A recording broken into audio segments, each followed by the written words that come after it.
आप देख रहे हैं ज़ीरो आवर। नमस्कार, मैं हूं अजय कुमार। आइए सबसे पहले आपको दिखाते हैं इजरायल के प्रधानमंत्री बेंजामिन नेतन्याहू का वो बयान जिसने पूरे हिंदुस्तान का दिल जीत लिया है। अहमदाबाद में आज बेंजामिन नेतन्याहू अपने साथ उनके साथ मौजूद थे प्रधानमंत्री नरेंद्र मोदी, और क्रिएट सेंटर में जब बेंजामिन नेतन्याहू ने अपना भाषण खत्म किया तो उन्होंने जय हिंद के जयकारे के साथ भारत का शुक्रिया अदा किया।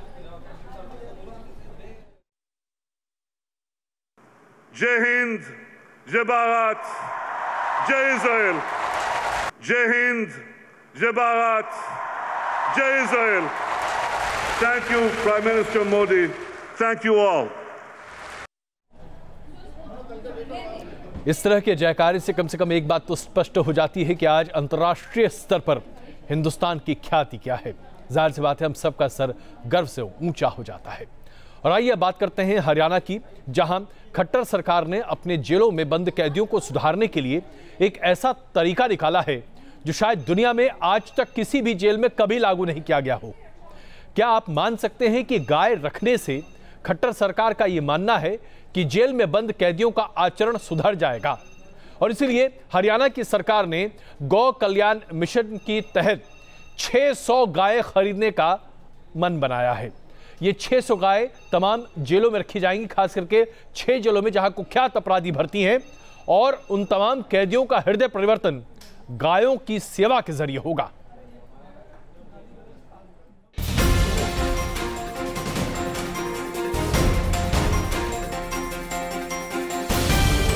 गाय हमारी माता है, गौ सेवा से अपराधी भी सुधर जाता है। शायद इसी सोच के साथ हरियाणा में अब कैदियों को सुधारने के लिए गौ माता का सहारा लिया जा रहा है। खबरों के मुताबिक हरियाणा गौ कल्याण कमीशन जेल में कैदियों से गौ सेवा करवाएगा। इसके लिए राज्य की 6 जेल में गाय भेजी जाएंगी और साथ ही गाय की सेवा के लिए हर जेल में अलग जगह बनाई जाएगी।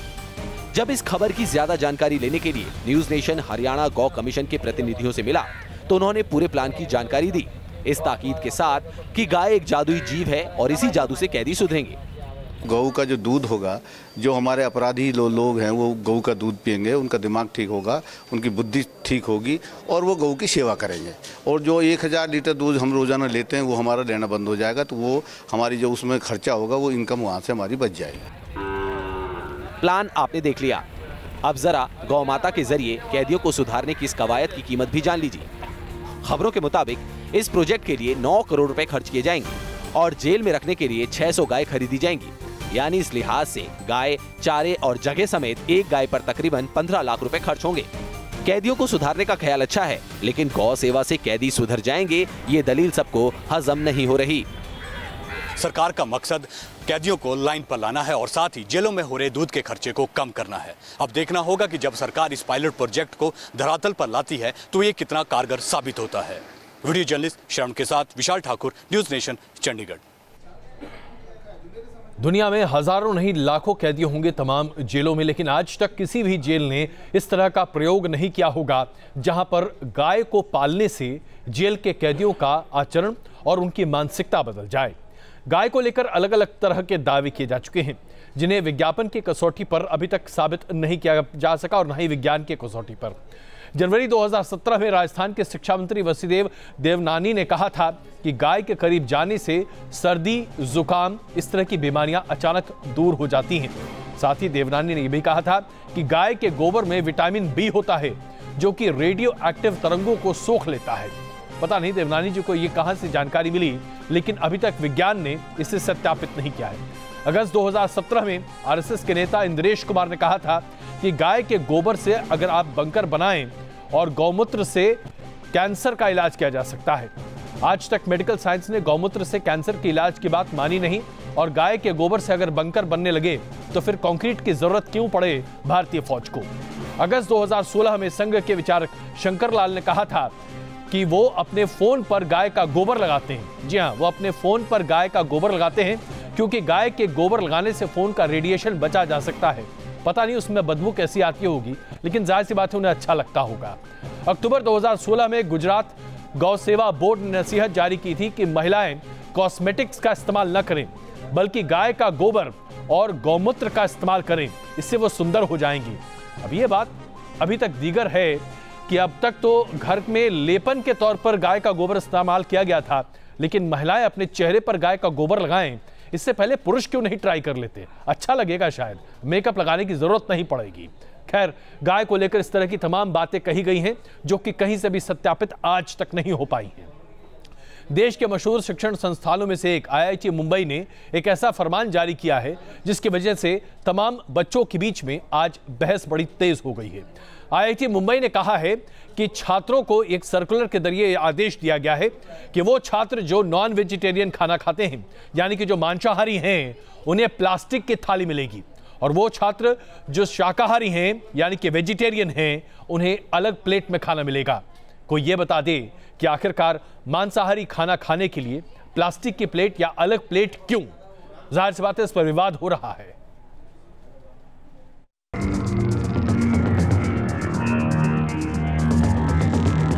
IIT मुंबई हॉस्टल नंबर 11, यहीं से शुरू हुई वो कंट्रोवर्सी जो सोशल मीडिया पर छाई और फिर सवालों का सबब बन गई। दरअसल IIT मुंबई के हॉस्टल नंबर 11 के मेस कोऑर्डिनेटर ने छात्रों को मेल के जरिए एक सर्कुलर भेजा।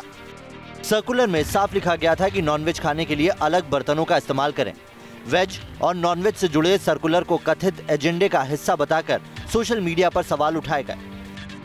इस वक्त हम IIT बॉम्बे के बाहर मौजूद हैं। आपको बता दें कि किचन डिपार्टमेंट की तरफ से एक मेल जनरेट किया गया था जिसमें ये लिखा गया था कि जो नॉन वेजिटेरियन छात्रों के लिए जो प्लेट्स हैं, जो ट्रे हैं, वो उसी का इस्तेमाल करें, और जो गोल प्लेट्स हैं वो वेजिटेरियन छात्रों के लिए है, उसे नॉन वेजिटेरियन छात्र जो है वो ना छुए। इस मेल के जनरेट होने के बाद ये विवाद बढ़ गया है कि आखिर इस तरह से भेदभाव क्यों किया जा रहा है।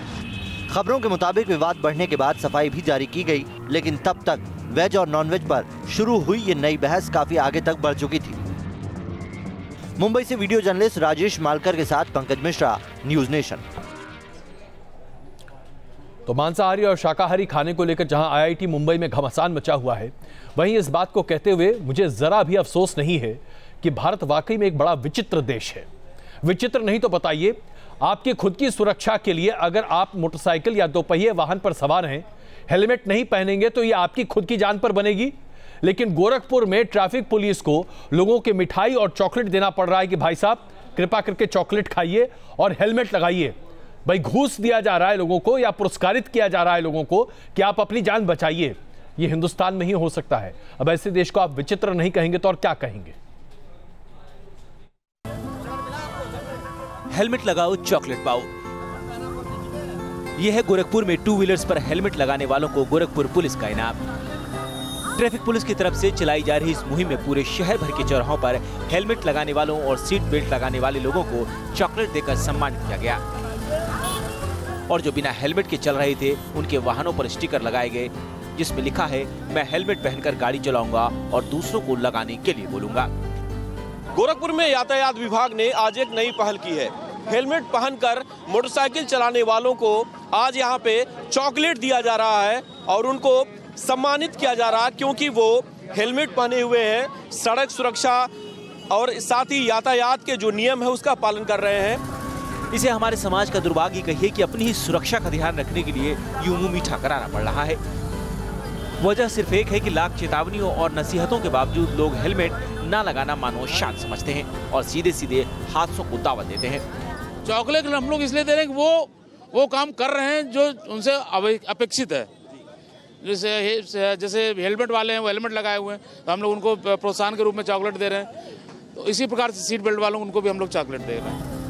आंकड़ों पर नजर डालें तो साफ पता चलता है कि देश में होने वाले 2 व्हीलर हादसों में तकरीबन 10% मौत हेलमेट ना लगाने की वजह से होती है। इसी वजह से अब मजबूर होकर पुलिस चॉकलेट खिलाकर लोगों से मानो हेलमेट लगाने की गुहार कर रही है। वीडियो जर्नलिस्ट प्रदीप के साथ दीपक श्रीवास्तव, न्यूज नेशन, गोरखपुर। हमारे देशवासी सुरक्षित रहें, इसके लिए पुलिस को उन्हें चॉकलेट देना पड़ रहा है कि भाई साहब जरा हेलमेट लगा लीजिए, भाई साहब जरा सीट लगा लीजिए। अब हम आपके सामने बस इतना कहना चाहते हैं, हर 6 घंटे में रोड एक्सीडेंट में एक व्यक्ति की मृत्यु होती है हमारे देश में। 1,62,000 लोगों की एक्सीडेंट के द्वारा दुर्घटना होती है, जिसमें 52,500 लोगों की मृत्यु होती है, और ये सब दोपहिया वाहन की वजह से होता है। जनाब हेलमेट लगा लीजिए, चॉकलेट तो आप ऐसे भी खा सकते हैं। आज तक आपने अपराधियों या आरोपियों को अदालत जाते देखा, लेकिन मध्य प्रदेश के बैतूल में 2 मुर्गे अदालत में पेश हो रहे हैं। आपको यकीन नहीं आ रहा होगा, जी हां, अदालत में मुर्गों को कुकड़ू करते हुए पेश कर दिया गया है।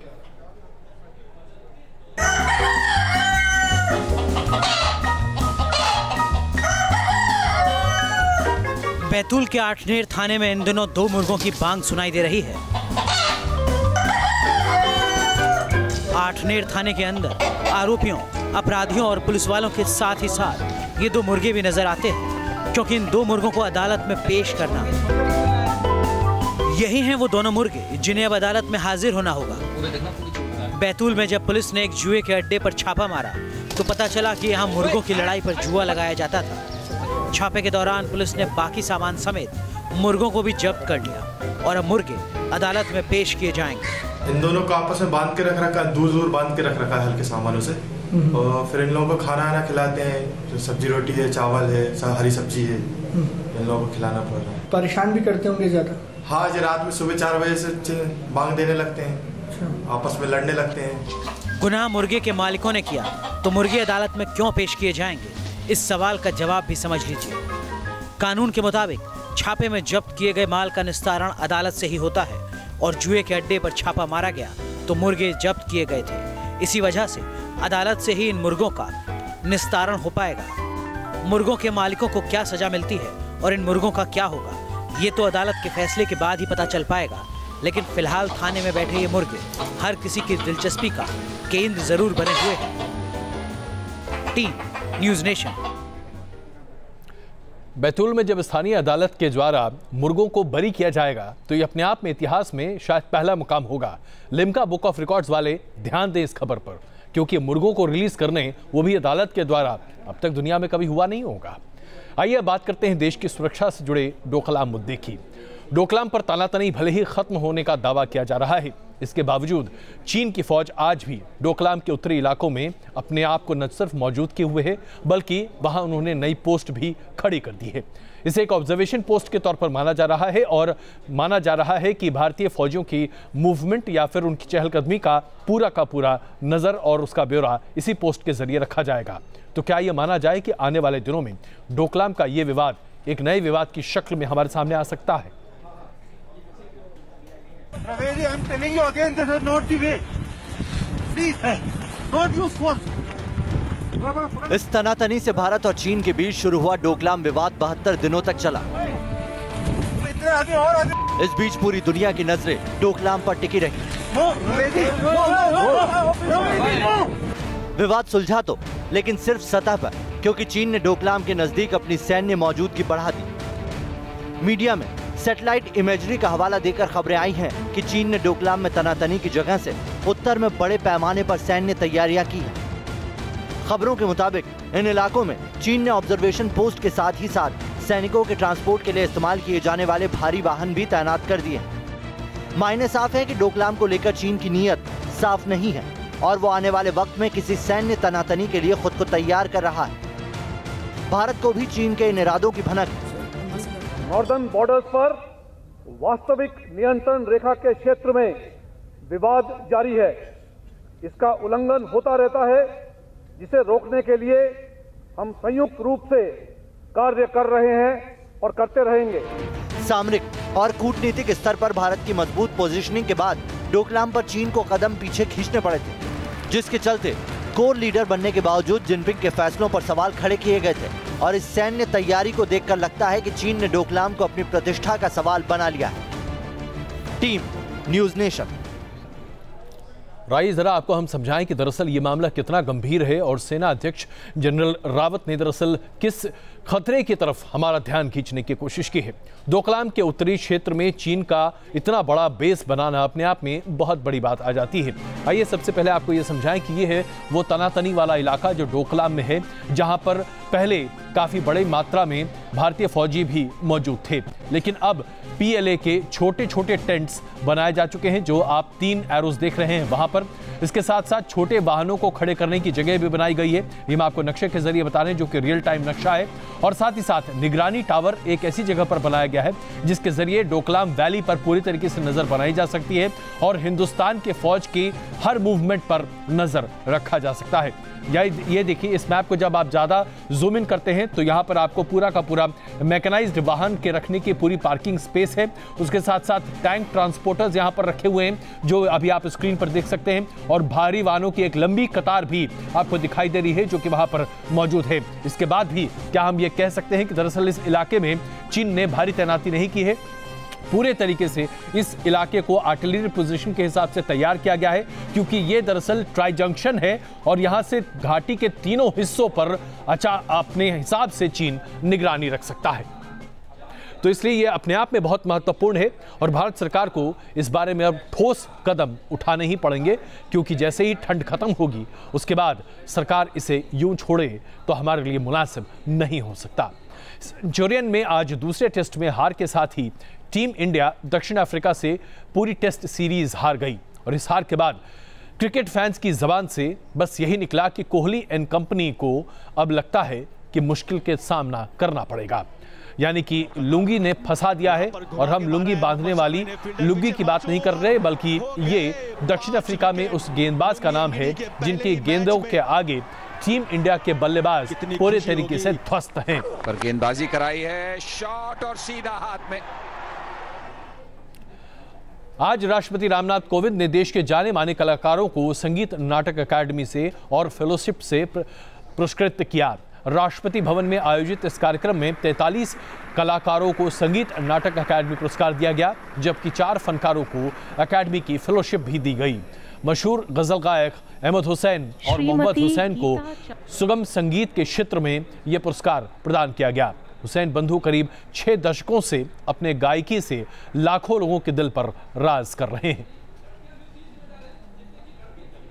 हमारा मानना यह है कि ऐसा काम करके जाइए जो आपका काम बाद में ही बोले आपके नाम के साथ, क्योंकि हमारे पिता एवं गुरु उस्ताद अफजल हुसैन साहब का यही फरमाना था कि आप जो भी काम करें आपके काम वाले उसको सराहें, तब तो आपका काम है, और नहीं तो कुछ नहीं। 55 साल से हम गज़ल गायकी में मशहूर हैं। ये अलग बात है कि हमने शास्त्रीय संगीत सीखा, लेकिन पिताजी ने ही ये कहा कि तुम्हें लाइट म्यूज़िक गाना चाहिए और ख़ास तौर से गज़ल। एक टाइम ऐसा आएगा जिसमें तुम्हारी अपनी पहचान बनेगी और तुम्हारा नाम होगा। ऐसा ही हुआ।